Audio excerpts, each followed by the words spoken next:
Good morning. August the 8th, Friday, right? We got the 8th, 8 a.m. How you guys doing? Good to see you. Good to be seen. TGIF, I guess, as they say. If you one that wishes your weeks away, I try not to. How we doing? Got a new microphone stand from my cousin Matt down in North Carolina. Set this up to me after seeing the ghetto setup I had. How we doing, guys? Pop in the chat if you're on here, joining on a beautiful Friday. What is going on? See if anybody jumps on here. Let me see. Well, 81 on the sleep score today. 81 on the sleep score. No coffee this morning, so you're seeing me with no coffee. No coffee. Ah, got to go get blood work done. That's always a good time. Yes. All right. Well, what is going on, guys? Today I wanted to talk about. I don't have a big time window today because I've got an appointment at 8:30. But hey, Rachel, how you doing? Good to see you. Wendy's here. But today I want to talk. We're kind of continuing on the sales kick, if you will, the last 10 days. Today's 225, by the way. 225 days in a row I've done this. TGIF says, Dave, good to see you, my friend. 225 days, gotten up, come down here, or been somewhere else and figured out a way to get it done and try to model some consistency. So it's been fun. It's been quite a ride. So I hadn't announced how many days it had been in a while. So today I did the math. I'm like, whoa. So I need to put a clicker on the wall or something. But anyway, for those of you guys that are in sales, and if you don't think you're in sales, you probably are and you don't know it. I wanted to encourage you today to stop ending sales calls with, yeah, let me know. And say some of these things that I'm going to go over with you today instead. Because most of us aren't closing with clarity. Okay. We're talking about sales mistakes that people make on the regular. Vague closes create vague results with sales. Okay. If you're not asking clearly, you're not closing. You're just kind of crossing your fingers, right? Just on Hope Island, as they say. Because you may feel like you nailed the call, right? You asked great questions, delivered good value, shared some expertise, all of this stuff.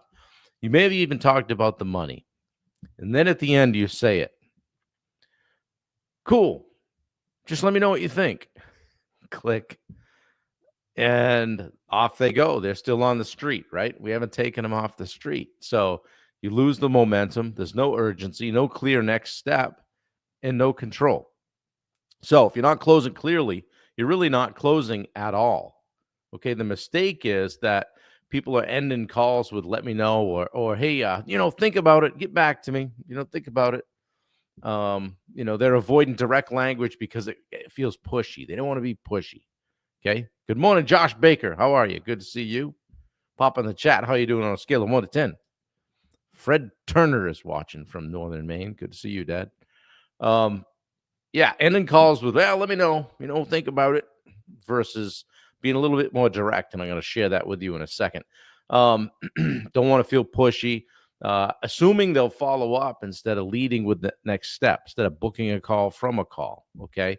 It being unclear about the timeline of what yes actually looks like. Okay.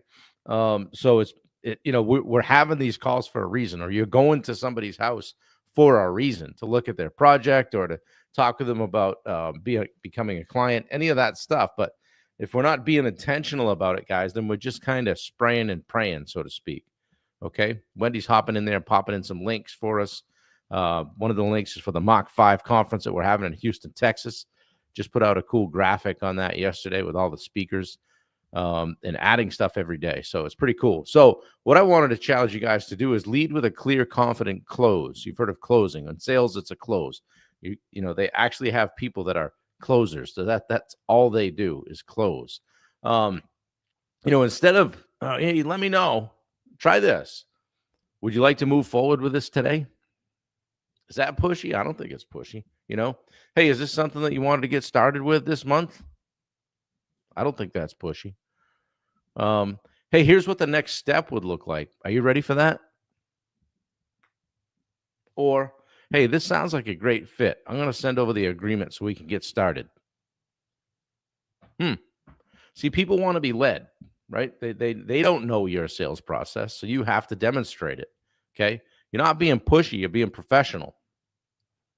Okay, because clarity is confidence. If you're clear, we were doing this on a role play call yesterday, and a guy asked how much something was, and the guy said, "Oh, it was 2,997," and he wasn't confident. Rather than say, "Yeah, it's 2,997." Right? Or it's 3 grand, whatever it is, 3 grand. Would like to move forward? Buyers are busy. Okay. So they want to be led, and the decision fatigue is real. When you end the conversation with a question mark, they just drift. Okay, yeah, me call back like next week, something. Let me know what you think. All right. Hey, we're here. We're not going anywhere. I'm low pressure. All that stuff, all that shit has come out of my mouth, right? Guess what? I don't get the job, right? Your close should never sound like a suggestion. It should sound like the next logical step. So the person's like, "Oh, if I want to work with Bob, this is what we do next." Okay. I've had clients that will end their call with, and we work on this, guys. We work on it in the Daily Sales Accelerator.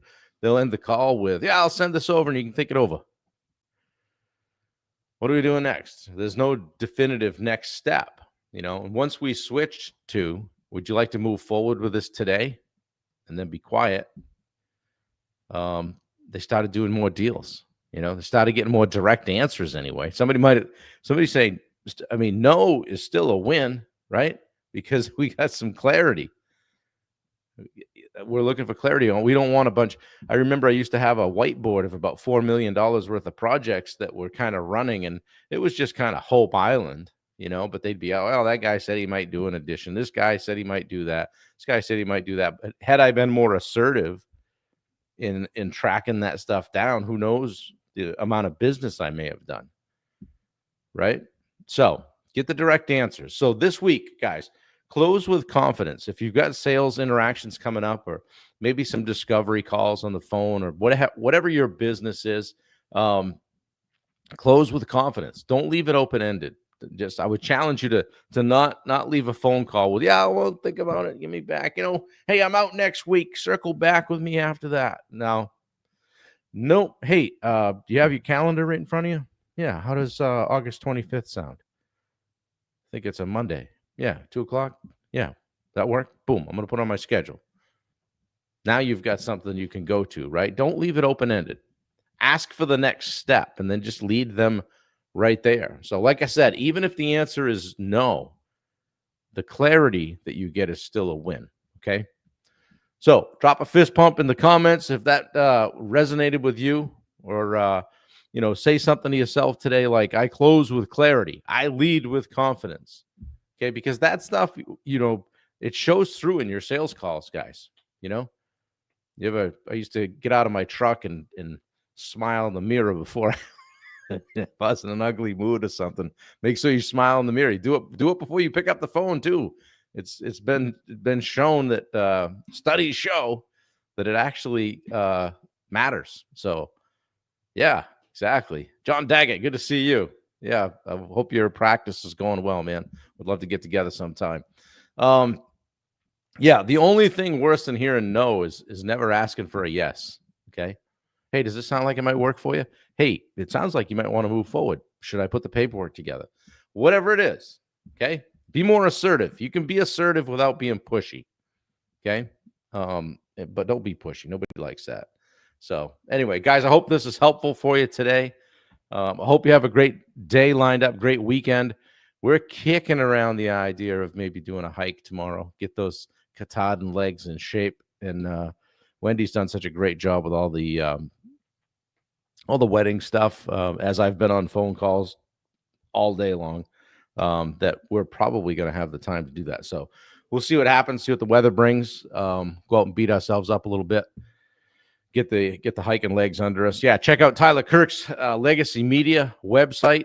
Also, my cousin Matt Ferry sent me up this kick-ass mic stand. I don't know if you can see this. He saw my ghetto setup on my couple of books and journals and things, and he said, "Hey, maybe this will help get those books back on the shelf. Keep doing good things." So I came home to that from Houston the other night. So he's got an Instagram page called Veterans Fishing. Okay, Wendy just shared it, and I'd love it if you guys could check it out. Shoot him a follow. He gets veterans out on the water fishing, and Matt was a Marine, is a Marine. You don't tell them they was a Marine; they always a Marine. And he was in Fallujah and did a lot of things, and he's dedicated himself to making sure that people are okay. His brothers in the military are all okay, so he partners with charter boats down in the North Carolina area, but I'm sure he would organize something anywhere. And reach out to Matt if you're a veteran, or if you're struggling, or if you know somebody that is, or know somebody that has a charter boat that could get someone out on the water that would like to give back. So Alex Redmond, good morning, handsome. 9.5. Sorry, I had been in the tools. Yeah. I saw a picture of you guys at the racetrack. That was cool. You got Bill out to the track. So I'm sure Bob would love to see that. So that was cool. So yeah, if you need help with the social media, check out Bailey's site, 21 Digital. She and her friend Abby are doing big things with that Datey thing they're doing in Texas. So revolutionizing the way people come together. Also, don't forget to check out the Live Like Jet Foundation. Put that up on the screen for you. The casino night that we're doing on night 2 in Houston for the Mach 5 event. All proceeds are going to benefit the Live Like Jet Foundation, which gets kids that wouldn't otherwise be able to go to trade school into trade school, pays for it. So it's a pretty cool thing. Steve's doing that in honor of his late son, Jet, who passed away in a motorcycle accident a couple years ago. Would have been his 22nd birthday last Saturday. So anyway, and if you're looking for tickets, we still have some. Don't wait till the last minute. We got to know how many chairs to get, guys. Come on now. Let us know. Hop in, get your ticket. Figure it out. If you're having a challenge, give me a call. We want to figure out how to get you there. So anyway, guys, I got to go get some blood work done, see if I'm going to live another year. And then after that, I'm going to get about a 4-foot tall coffee and get the day going. So have a great day. Have a great Friday. Do something nice to somebody. Figure out who needs to hear from you. Give them a call.